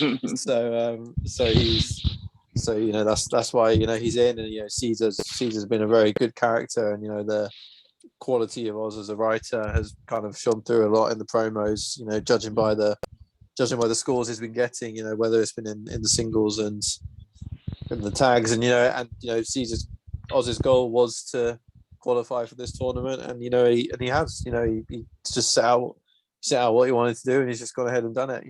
I remember him telling me, just book me on all the shows I need to be able to get into it, and he's done it. So well done to him. Looking forward to seeing how Caesar gets on. Yeah, absolutely. CBK, thoughts on Oz entering the tournament? Love Oz as a person. I think that this new character is definitely Caesar is definitely something that's different for Oz. Going from Nova to this, I was with Man. I thought like, oh, it's done after the whole Moot losing the tag titles, but see Oz still go. I'm happy for it to see him still in the Fed. I'm happy for it. I think it's gonna be. I think it's gonna be definitely. He's gonna be a tough challenge for you all. I'm really gonna be telling you guys, look out for Oz. Oz is gonna come and hell, he's done it before. He's gonna be the one who ends up pulling out the W and nobody see it coming. Yeah, absolutely. Okay, I think that's 8 entrances that we've 8 entrants that we've enumerated already. Entrance number 9, returning back to historical world champions, one of the most decorated characters, not only in the FWA but in wrestling clique RIP history. A man who has held the FWA championship, I believe, 4 times. I think only Kennedy has held it more than him, but yeah. So entrant number 9 into the tournament, and another formidable entrant is the Exile, the Wayward Warrior. Cyrus Truth is going to be entering the F1 tournament as well. Maybe not a surprise in that Truth is always one of the consistent high scorers in the grades. And yeah, Cyrus Truth qualifying for the F1 tournament.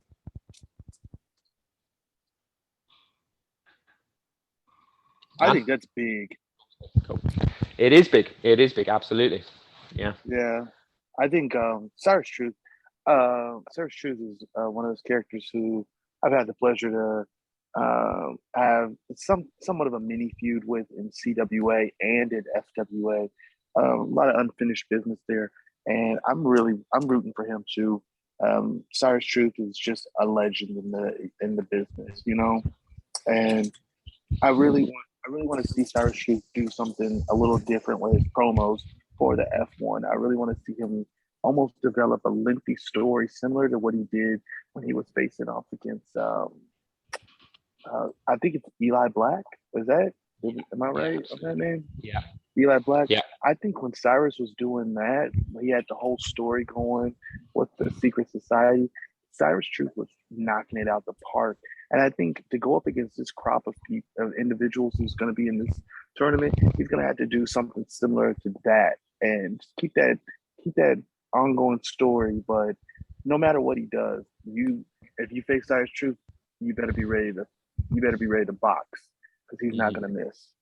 Absolutely. I think you're right about long-term kind of things for Cyrus as a character. I think the Fallout versus Meltdown arc is another example of that, as well as Conchu and what Man alluded to earlier with the Machu Picchu thing, which led to, I think, Conchu's Real Purple Patch, his best kind of stretch of promos around the time of Mile High at the start of this calendar year or the end of the last one.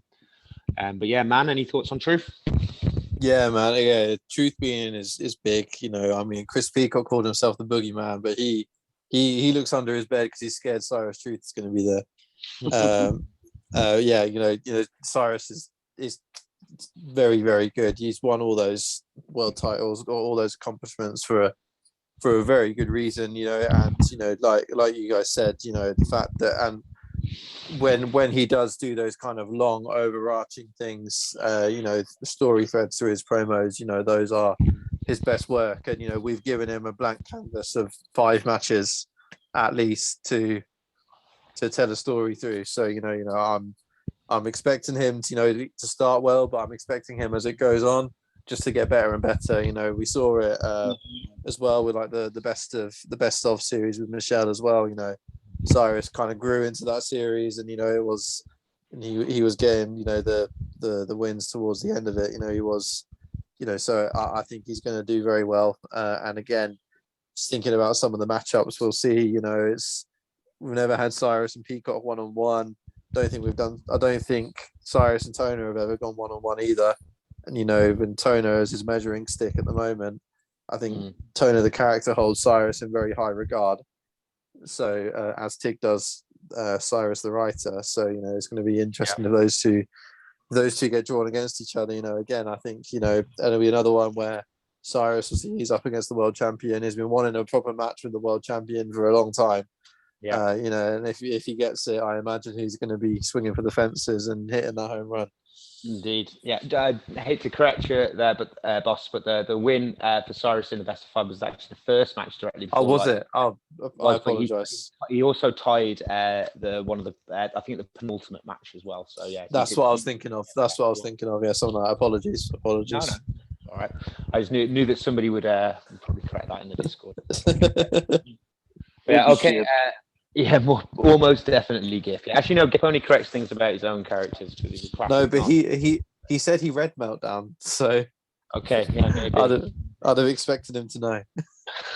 Entrant number 10, who I believe is the actually I'm not going to say that because that might be a spoiler, but yeah. So number 10 is so the handler of this character was the only person who actually qualified for this tournament with 2 separate characters and could choose which one of his 2 that he wished to enter the tournament. The handler that I'm talking about is Dub, the third and final mod with a character in the F1. Qualified with both Jeremy Best and Big Brian Baxter for this tournament.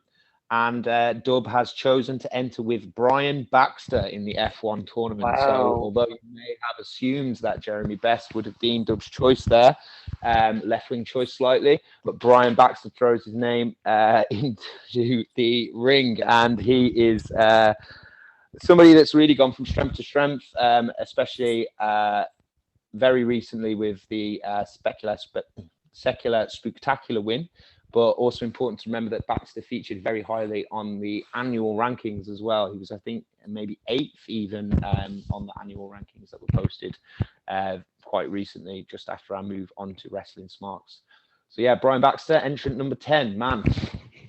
I'm not surprised. I think they're still scraping bits of Jeremy Best off of the steel roulette after what Chris Peacock did to him. So I'm not surprised. No, but.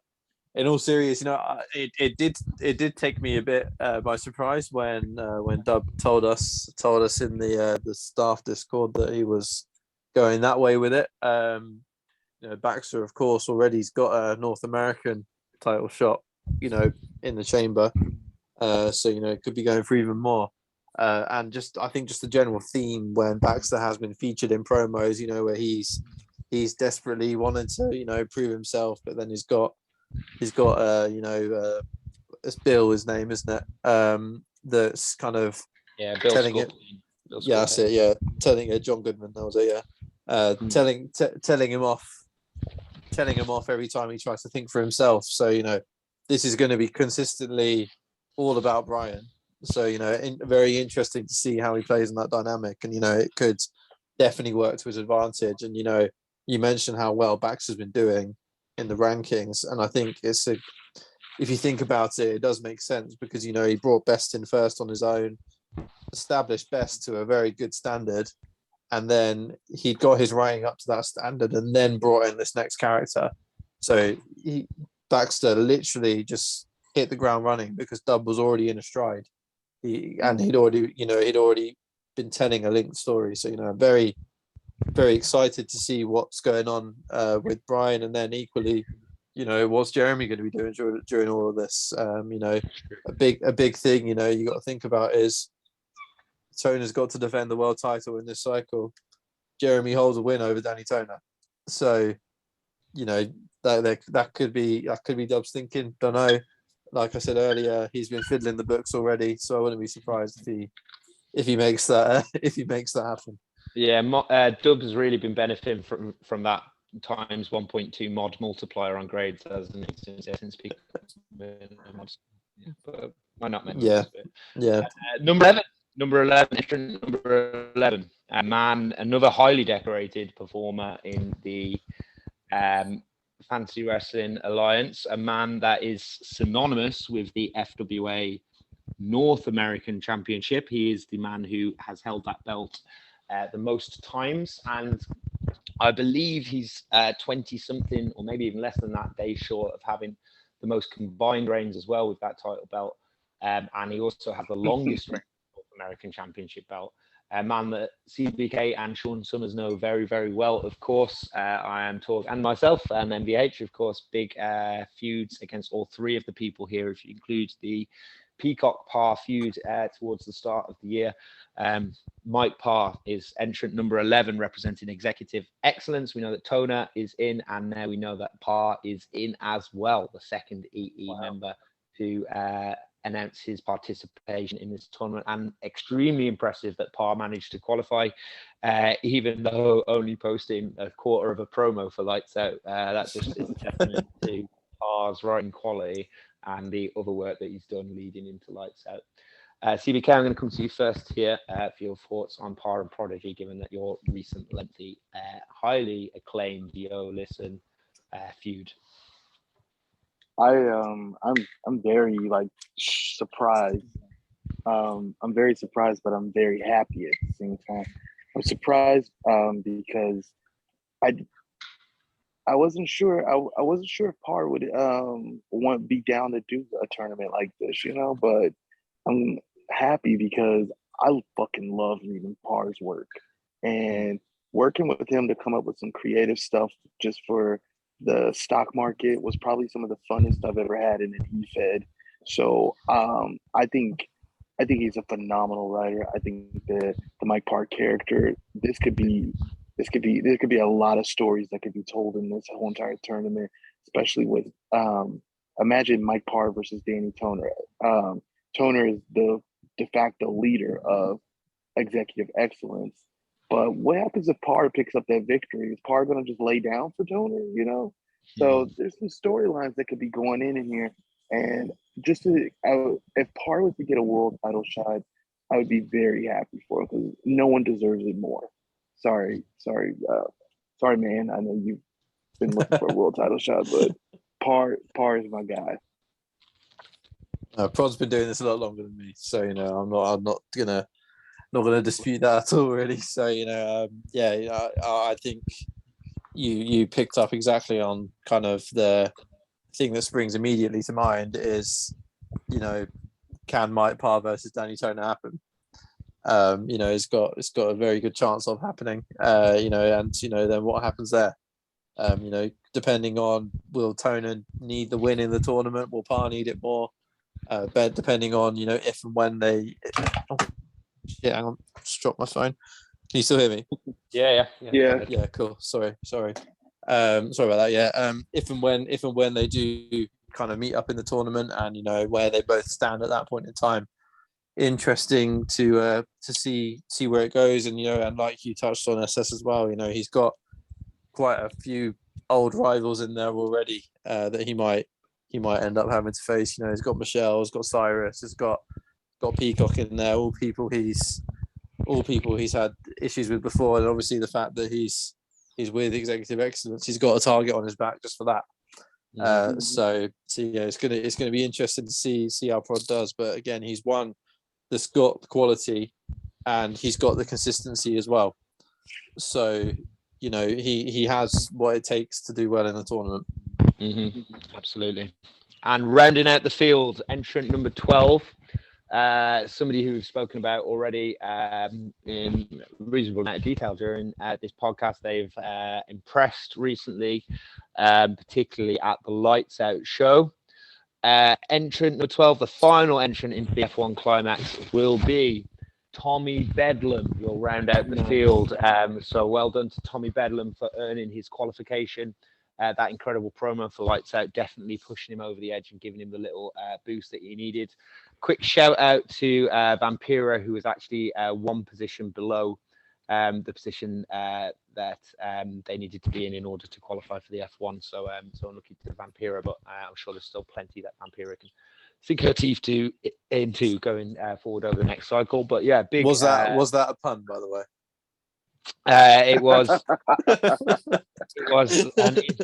indeliberate pun. Like, my wordplay skills are so good. Like, I just do them accidentally, like. Very good. No, but yeah, I'll agree with the sentiment as well. Vampira's great effort to kind of be just falling short, regardless. Shows how well she's kind of hit the ground running. So interested. See what she gets up to instead. She seems to be ruffling a few feathers, particularly with someone on this call. So I'm sure she'll have a lot going on in the interim anyway. Yeah, but big congrats to Tommy Bedlam for making it. Excited to see if you can find. Yeah, that took a lot of. I think it took a lot of arm twisting on my part, obviously, because I didn't want to reveal to him that he was in, because he was in and out a couple of times during the week. I didn't want to reveal to him that he was in to kind of get him to confirm to an answer, but then eventually he just gave me the I'll fuck it, if I'm in I'll do it. Nice. So very, very pleased. And again, for Tommy, I might be wrong, but I don't think he's faced anyone that's in this before. I'm trying to think. So not in a singles match. Not in a singles match. Yeah, but I don't. Yeah, the connection faced Death Switch, but I don't think so in a singles match. Yeah, and he might have been involved in a multi-man with Lizzie perhaps on Meltdown, but yeah. So for him it's completely fresh, and I know he just beat Jason Randall, but I think Tommy is the wild card in this. Mm-hmm. If he's able to throw out the kind of promo he did for Lights Out, he's getting a lot of wins that I think he probably wouldn't have expected to be getting going into this. So I'm very, very, very, very happy for him. And looking forward to seeing what he does. Yeah, just to piggyback off that, Tommy did face Philip A. Jackson and got the W. Oh yeah, of course, yeah. I just thought about that. Very, very game talent. Definitely, like you said, the wild card, 100%. Wow, this is. I'm gonna be honest. Just hearing who's all in this tournament, very jealous that I'm not in the tournament, because I would love to face all of them. This is gonna be a really good one to see. Maybe we should expand the tournament, 16 entrants. Well, SS, if we're being honest, we really don't have to, because Sean Summers is in the tournament. We just need a fair judge. That's all we need. We don't need. Yes. So, okay. So actually, never mind. I'm very excited to face all of you, and I look forward to it. But no, in all seriousness, everybody who's in here definitely earned it. Danny Toner was the one who was very surprising to me to say, you know what, I'm going to go in there. But I'm thinking the creative in my mind is thinking of all types of stories that could be played out through this tournament. SS, shout out to you, because during that CWA tournament, Gold Rush tournament, you had so many good little stories going in. And man, you're a creative genius yourself too. So I just imagine that creative team that you all have with you two, and then you've got Dub and you've got Jimmy King. Is Battle Tank still with you all, or? He's still alive, but he's not on the mod team anymore. So you four have a nucleus that I think can really come up with some really good ideas for this tournament. No, thank you very much. Appreciate that. I'm gonna say, SS alluded to it earlier. This was SS and John, brainchild wise, and whilst John's not an official mod, he's gonna be kind of sticking around to kind of lend a creative ear every now and then, and maybe grade the odd promo if we're short, but very happy. Creative, great idea. Yeah. Creative consultant, cuddly whiskers. Yeah. But I think just the way the kind of team works, SS is the brainchild for a lot of things, and that's, for me, I'm happy with that approach. I think he's very, very capable of coming up with a lot of stuff, and and the rest of us, and I think as Dub's kind of been getting a bit more kind of used to it as well, Dub's been pitching in quite a few little bits here and there as well. So it's been we're a good team. I'm very, very happy and proud of the team, and the word team is very important. That we do all work together, and I think this was the first show I think in a while, big show anyway, where we all actually got everything done on time, and we were ready to post when we said we were going to, and there wasn't much writing left to do on the day actually. So which was good considering there was me writing a long match, so that's usually the hold up on these things. So it is usually me. But yeah, let's move on. SS. Are you ready for my very professional, very technical wheel of names that is the best show you here? I'll just mute this tab because if I remember correctly, it makes a funny noise when so it's on the names there. I've got M's next to the mod characters and C's next to the champion characters. The reason for that is because like the World Cup draw where a certain amount of teams from each continent could only go into one group, there are some restrictions in this, and I'll explain the reasons and what they are now. So we're having 3 champions in each group, and that's because the because of the double duties that they're going to have, we want to space those out equally between the pools. For instance, if there's 5 champions in one group and then a 6th person, that person would be at an advantage of the 6th person because they wouldn't have to pull, whereas everyone in their pool would. So we're spacing champions out equally between the 2 pools for that reason. And for grading purposes, we're not going to have more than 2 mods in the same pool. What we want to do is have 2 graders assigned to each pool, and it will be the same 2 graders throughout as the base graders, and then a 3rd one if the tiebreak is necessary. But those 2 graders will remain constant in the pool. So Jimmy's on everything basically, and then the other one will be a mod from the other pool.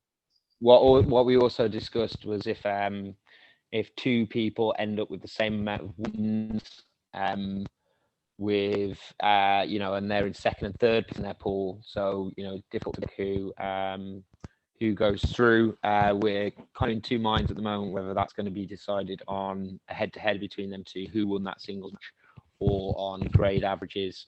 But if there were 3 tied, then it would have to probably go to grade averages, unless it was like one of them had beat the other 2. So grade averages could come into it at the very end as a tiebreaker, but I think head-to-head is probably the more logical way to do it for a 2-person tie. But so that's why we wanted to keep. That's why we wanted to keep constant mods for the same pool.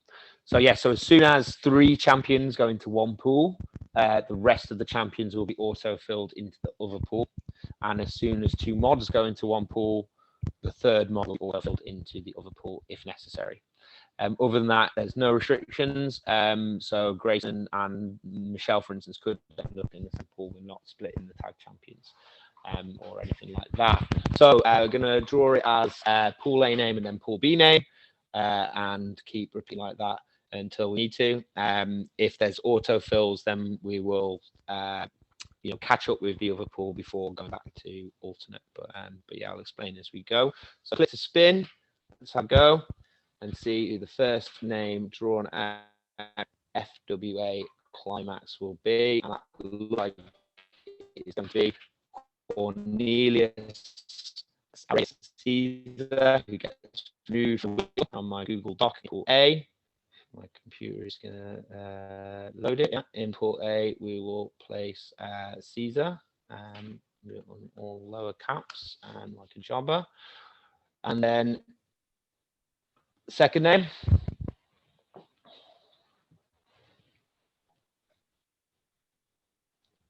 Big Brian Baxter in pool B. So Baxter and Caesar are drawn into separate pools there. All right, so let's see who's going to join Caesar in pool A.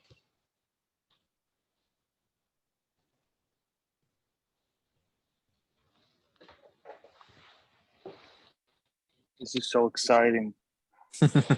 Yeah, I tried to get it so that I get a big name out there. I told you it was exciting. Biggest Tig joining his biggest fan, Oz, in pool A. Big one. So we're gonna have an Oz v Tig showdown. Have you ever had Oz v Tig before? I can't think of an occasion. We had it in the the tag match, I guess, when I was teaming with Kennedy back on Fallout 006, but other than that, so yeah, we've got one mod in one pool and one champion in the other pool to keep our eye on those. Autofills, fourth name out of the hat joining Brian Baxter in the second pool will be tag team champion Gerald Grayson. So we'll get Grayson Baxter in pool B.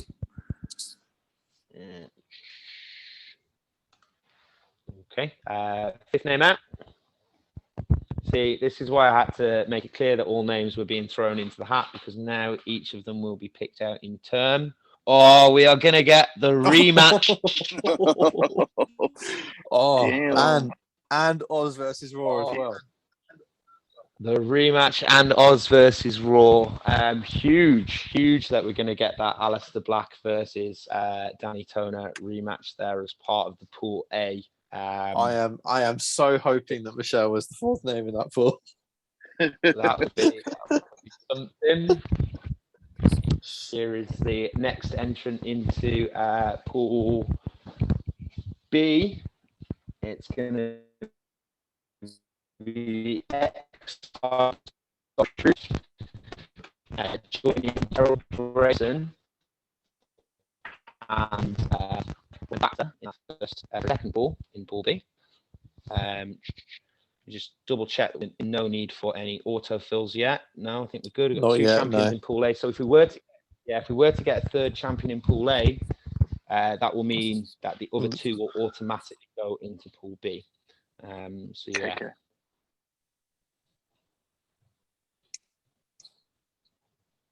So there's pool A, yeah? This is pool A. No, sorry, this is pool A. I've got Mike. Marjorie, his executive excellent teammate in pool A. I shit a brick. That was so close. Right, so pool B then.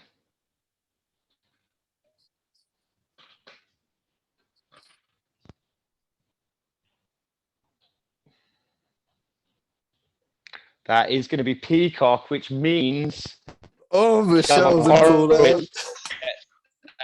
Put into pool A because of the mod autofill rule, and actually also means that the other two champions, now that Michelle is in pool A, get auto-filled into pool B. So I think that will actually complete the draw. Yeah. Peacock will go there. So will Lizzie Rose as a champion. And the final champion, Padge, also joins that group to make sure it's 3-3, which leaves us with Tommy Bedlam taking the last place in pool A. So there we have it. There is your draw. Some mouth-watering matches in pool A. Kona versus Black versus MVH, MVH versus Toda. Incredible matches there for pool A. Pool B also looking strong as well. Peacock and Truth together in pool B. Sure, that's going to be a massive encounter there. What are your thoughts on the draw, guys? CBK? Wow, pool A, what a story that pool is going to tell throughout the entire tournament. So much heat in there. Tommy Bedlam, pull out your guns because you're going to be shooting at everybody in there. Mm-hmm. Then you got pool B. I mean, this pool right here, this is a pool of everybody who I'm like, yo, this could be the wild card. Everybody in here has a chance to like really randomly show out. Everybody can be beat, you know? This is huge. I love the way that both of these pools played out. I mean, I'm going to go ahead and I'm going to pick a winner from each pool already, just based off of what I've known. Pool A, I'm going to go, oh, man, you got two of my favorite people in here. Come on now. Mm-hmm. Allie Black is going to pull it off in pool A. I got a feeling. And then in pool B,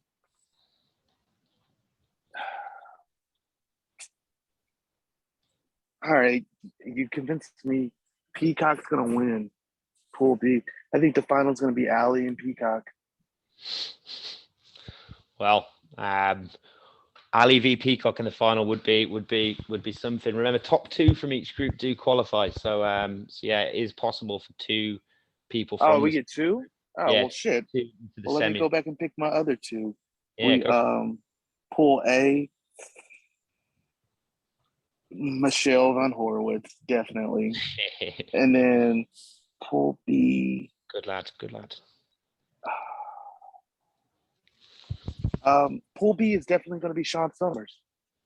Nice. Good choice. Yeah. Oh, yeah. Man, thoughts? Stacked, man. Both of them. I think Pool A is insane.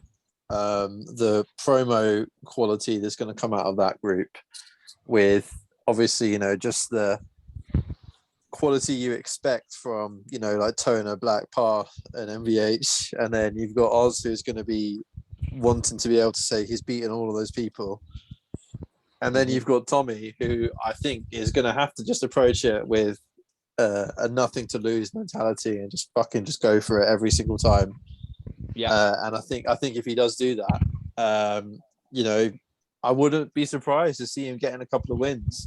He could get lucky. He could be facing Toner the week Tig decides he can't be asked. So, and that gives him an in.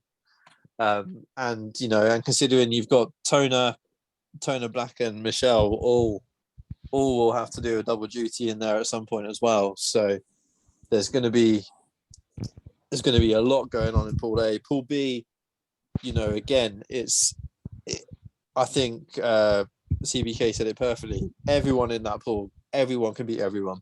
Yeah. I would be incredibly surprised if that is a pool where you have one person who's won all their matches in a scramble. That's going to be where we're going to be looking at grading ties and things like that, to determine the winners. And it's going to be very high quality in all of them. So for all the reasons we discussed, everyone's got a chance of doing this. So it's going to be good. And with everything else that we know is going to be going on in the Fed as well. There's a lot going on in the next few months. There's a lot to be excited about. Absolutely. Yes. Do you want to know the first week fixtures? Let's do it. Sure. Let's do it. Okay, so in Pool B, on the first set of cards, we will see Lizzie Rose facing off against television champion. I'm not going to say the name because of libel. Worried about libel, but there you go. Thank you. We have Gerald Grayson is going to be going one-on-one with Brian Baxter in that first round of matches, and then Chris Peacock will clash with Cyrus Truth in week. Huge match. And in the second round of the Group A matches, we'll see Michelle Von Horowitz will take on Cornelius Aurelius Caesar as part of the first week. Myself against former tag team partner Oz, current tag team partner, just on a break, like Ross and Rachel. Friends reference for Jimmy King there. Also, we've got Mike Parr preparing to take on Alistair Black in that first week. Ooh, and then, my heart. Which means Danny Toner will compete against Tommy Bedlam in that first match. But obviously, it's a round-robin system where everybody faces everybody. I've got all of the fixtures here now, so after a bit of discussion with Man about whether we want to swap any weeks around, we'll get all of those up probably in the next 24 hours, I guess. But yeah, that is the conclusion of the FWA F1 Climaxxx draw. Any final thoughts, guys, before we wrap this up? I think best of luck to everyone involved. Obviously, that's USS, that's you, Tony, as well. I'm looking forward to it. It's going to be good. We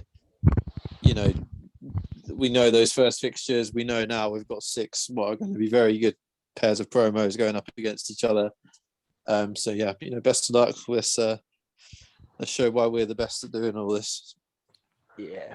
CBK? Definitely looking forward to all of this. This is gonna be some good storytelling and a good couple of months that we're gonna have here in the FWA. definitely going to be conflicted rooting for people in certain matches, but this may be, I'm going to be honest, this may be the moment to get me to read more than just my promo. So you guys have done something a lot of people haven't been able to do. So is that a volunteer grader I'm hearing? You got honestly, man, if you chose me to grade something, that's like almost oh fuck, I'm gonna have to do it because I don't want to let no one down. So if you need someone to grade something, I'll do it. And hell, there's a match or two in there that I want to write. So nice. Oh, not even better, man. Hit us up on that, and we'll take you off on that for sure. Yeah, for sure. Okay, well, I think, guys, that wraps up the probably longest ever FWA unofficial podcast. Gargantuan edition, over 2 hours there. But thank you so much for joining me, CBK and also Man. Had the Lights Out review, we've had the announcement, and now we have the pools for the F1 Climaxxx. So a lot going on in the last 2 hours, and most important of all, I'm now high enough to fall asleep. So on that note, I will wish you all a good night. Until next time, this has been the FWA unofficial podcast. Good night.